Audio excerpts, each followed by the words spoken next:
Parfois, on a l'impression d'exagérer, de faire un peu comme les voix off américaines, in a world. Voilà, enfin voilà, et de faire dans ce monde étrange qu'est l'Afrique. Je précise quand même que j'espère ne pas faire cette voix-là pendant le documentaire. Cette fois, l'échec n'est plus permis. Cette proie ne lui échappera pas. C'est fini. La tigresse tient fermement la gorge de la biche.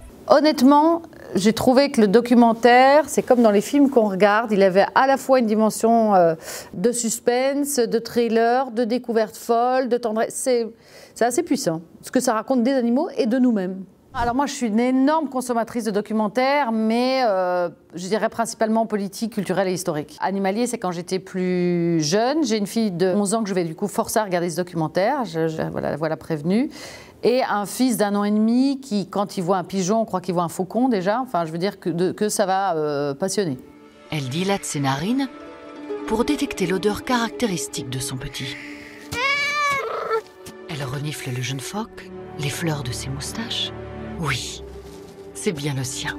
Ça, c'était vraiment stupéfiant dans le documentaire. On voyait plusieurs types d'animaux, des singes, qui aujourd'hui se civilisent davantage, où les villes se répandent, et comment on s'adapte à ça. Qu'est-ce qu'ils en font? Instinctivement, les singes accrochent leur queue en hauteur. C'est justement le danger. Certains de ces câbles ne sont pas isolés. S'ils en touchent 2 en même temps, le choc électrique les tuera. Au cours des 3 dernières années, près d'1 millier de singes sont morts électrocutés au-dessus de cette route.